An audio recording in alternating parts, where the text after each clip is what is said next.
Hello, ഇന്ന് ഞാൻ വന്നിട്ടുള്ളത് ഇഫ്താറിന് നോമ്പ് തുറക്കുമ്പോൾ കഴിക്കാൻ പറ്റിയൊരു വെറൈറ്റി സ്നാക്കിൻ്റെ റെസിപ്പി ആയിട്ടാണ്.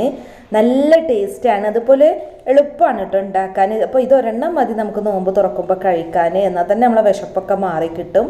അപ്പോൾ സ്നാക്ക് ഉണ്ടാക്കാൻ വേണ്ടി ഞാനിപ്പോൾ ഇവിടെ 2 ടേബിൾ സ്പൂൺ തൂമാണ് എടുത്തിട്ടുള്ളത്. അപ്പോൾ അതൊരു ബൗളിലോട്ട് മാറ്റാം. തൂമോ മയോണൈസോ എന്താണെങ്കിലും കുഴപ്പമില്ല കേട്ടോ. പിന്നെ ചേർക്കുന്നത് ടൊമാറ്റോ സോസാണ്. അപ്പോൾ ഞാനിപ്പോൾ ഇവിടെ 1.5 ടേബിൾ സ്പൂൺ ടൊമാറ്റോ സോസാണ് എടുത്തിട്ടുള്ളത്.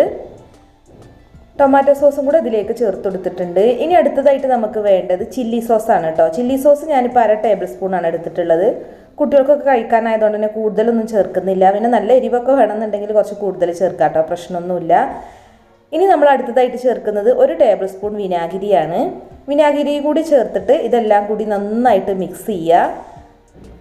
അപ്പോൾ ഇതെല്ലാം ഞാനിപ്പോൾ ഇവിടെ നന്നായി മിക്സ് ചെയ്തെടുത്തിട്ടുണ്ട്. ഇനി നമ്മളിതിലേക്ക് അടുത്തതായിട്ട് ചേർക്കുന്നത് ചിക്കനാണ് കേട്ടോ. അപ്പോൾ ചിക്കൻ ഉപ്പ് മാത്രമായിട്ട് വേവിച്ചതിന് ശേഷം ഇതുപോലെ പിച്ചെടുത്തതാണ് കേട്ടോ. ഇപ്പോൾ ഒരു 1.5 കപ്പിൻ്റെ അടുത്ത് വരും. അപ്പോൾ നമുക്ക് എത്രയാണോ സ്നാക്ക് വേണ്ടത് അതിനനുസരിച്ച് ചിക്കൻ എടുത്താൽ മതി. ഇനി ഇതിലേക്ക് ഒരു മീഡിയം വലിപ്പത്തിലുള്ള സവാളയും ചേർക്കുന്നുണ്ട്. ഒരു കുഞ്ഞു സവാള മതി, അധികം വലുതൊന്നും വേണ്ട. പിന്നെ നമ്മൾ അടുത്തതായിട്ട് ചേർക്കുന്നത് പൊട്ടറ്റോ ആണ് കേട്ടോ. അപ്പോൾ ഞാനിപ്പോൾ 2 ചെറിയ പൊട്ടറ്റോ ബോയിൽ ചെയ്തതിന് ശേഷം നല്ല പോലെ ഉടച്ചെടുത്തതാണ്. വലുതാണെന്നുണ്ടെങ്കിൽ ഒരെണ്ണം മതി. ഞാനിപ്പോൾ ഒരു മീഡിയം വലിപ്പത്തിലുള്ളത് എന്ന് പറയാമല്ല, അതിലും ചെറുതാണ് കേട്ടോ എടുത്തിട്ടുള്ളത്. പിന്നെ കുറച്ച് മല്ലിയില പൊടിയായി അരിഞ്ഞതും കൂടെ ഇട്ട് കൊടുക്കുക. ഇനി നമ്മൾ ചേർക്കുന്നത് കുരുമുളക് പൊടി 1 ടീസ്പൂണാണ്. കുരുമുളക് പൊടി ഇട്ട് കൊടുത്തതിന് ശേഷം പിന്നെ നമുക്കിതിലേക്ക് ആവശ്യത്തിനുള്ള ഉപ്പ് ഇട്ട് കൊടുക്കാം. പൊട്ടറ്റോയിലേക്ക് ആവശ്യത്തിനുള്ള ഉപ്പ് ഇതുവരെ ഇട്ടിട്ടുണ്ടായിരുന്നില്ല, അതുകൊണ്ട് അതിലേക്കുള്ള ഉപ്പാണ് ഇട്ട് കൊടുത്തത്. ഇനി ഇതിലേക്ക് 1 ടീസ്പൂൺ റെഡ് ചില്ലി ഫ്ലേക്സും ചേർത്തിട്ടുണ്ട്. എന്നിട്ട് നന്നായിട്ട് ഇതെല്ലാം മിക്സ് ചെയ്തെടുക്കുക. അപ്പോൾ നമ്മുടെ ഫില്ലിങ്സ് ഒക്കെ ഇവിടെ റെഡി ആയിട്ടുണ്ട്. ഇനി ഇതൊരു സൈഡിലോട്ട് മാറ്റി വെക്കാം. അടുത്തതായിട്ട് നമുക്ക് വേണ്ടത് ബ്രെഡാണ് കേട്ടോ. അപ്പോൾ ബ്രെഡിൻ്റെ അരികുവശമൊക്കെ കട്ട് ചെയ്ത് മാറ്റണം. ഇതുപോലെ 2 ബ്രെഡ് ജോഡിയാക്കിയിട്ട് വെച്ചിട്ട് വേണം നമ്മൾ റെഡിയാക്കി എടുക്കാൻ. നമ്മുടെ ഫില്ലിങ്സിനനുസരിച്ച് വേണം ബ്രെഡ് എടുക്കാൻ. ഞാനിപ്പോൾ ഇവിടെ 6 ബ്രെഡ് റെഡിയാക്കി വെച്ചിട്ടുണ്ട്. പിന്നെ വേണമെന്നുണ്ടെങ്കിൽ പിന്നെ എടുക്കാം. ഇനി ഈ ബ്രെഡ് മുക്കി പൊരിക്കാൻ ഒരു ബാറ്റർ ഉണ്ടാക്കണം. അപ്പോൾ അതിന് വേണ്ടിയിട്ട് 1/2 കപ്പ് കോൺഫ്ലോർ ഒരു ബൗളിലേക്ക് ഇട്ട് കൊടുത്തിട്ടുണ്ട്. ഇനി 1/2 കപ്പ് മൈദയാണ് ഇതിലേക്ക് ഇട്ട് കൊടുക്കുന്നത്. അപ്പോൾ നമ്മൾ സാധാരണ മുട്ടയിലൊക്കെ മുക്കിയാണ് പൊരിക്കുക, പക്ഷേ ഇത് അങ്ങനെയല്ല കേട്ടോ. ഇനി ഇതിലേക്ക് 1/2 ടേബിൾ സ്പൂൺ മുളക് പൊടിയാണ് ചേർക്കുന്നത്. പിന്നെ ആവശ്യത്തിനുള്ള ഉപ്പും കൂടെ ഇട്ട് കൊടുക്കുക. ഇത്ര മതി കേട്ടോ. ഇനി ഇത് നന്നായിട്ടൊന്ന് മിക്സ് ചെയ്തെടുക്കണം. അതിനുശേഷം വേണം നമ്മളിതിലേക്ക് വെള്ളം ഒഴിച്ചിട്ട് നല്ലൊരു ബാറ്ററാക്കി എടുക്കാൻ. അപ്പോൾ കുറച്ച് വെള്ളം ആദ്യം ഒഴിച്ചു കൊടുത്തിട്ടൊന്ന് മിക്സ് ചെയ്ത് നോക്കുക. പിന്നെ വേണമെന്നുണ്ടെങ്കിൽ പിന്നെ ഒഴിച്ചു കൊടുക്കുക കേട്ടോ. അപ്പോൾ നല്ല തിക്കായിട്ടുള്ളൊരു ബാറ്റർ അല്ല വേണ്ടത്, അതുപോലെ നല്ല ലൂസായിട്ടും അല്ല കേട്ടോ. ബ്രെഡൊന്ന് മുക്കിയെടുക്കാൻ പറ്റുന്ന ഒരു പരുവത്തിലുള്ള ബാറ്ററാണ് ആക്കിയെടുക്കേണ്ടത്.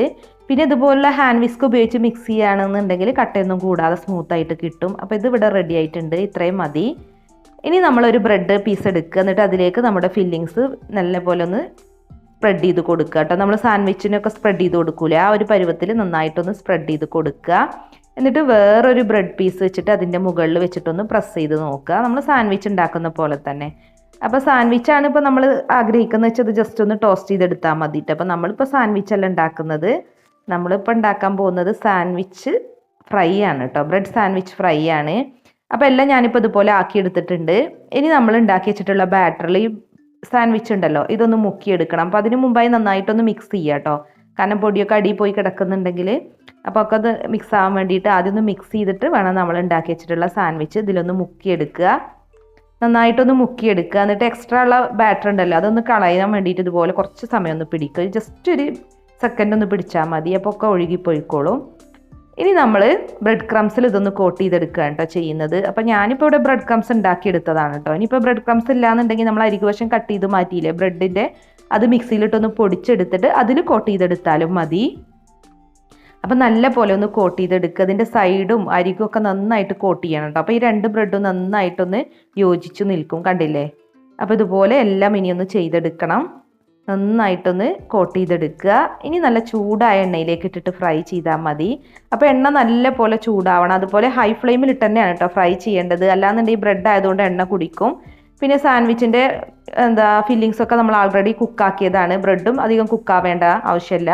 അപ്പോൾ ജസ്റ്റ് ഹൈ ഫ്ലെയിമിലിട്ട് നല്ലൊരു ഗോൾഡൻ ബ്രൗൺ ആവുന്നത് വരെ ഇതുപോലെ തിരിച്ചും മറിച്ചിട്ടിട്ട് ഒന്ന് ഫ്രൈ ആക്കി എടുത്താൽ മതി.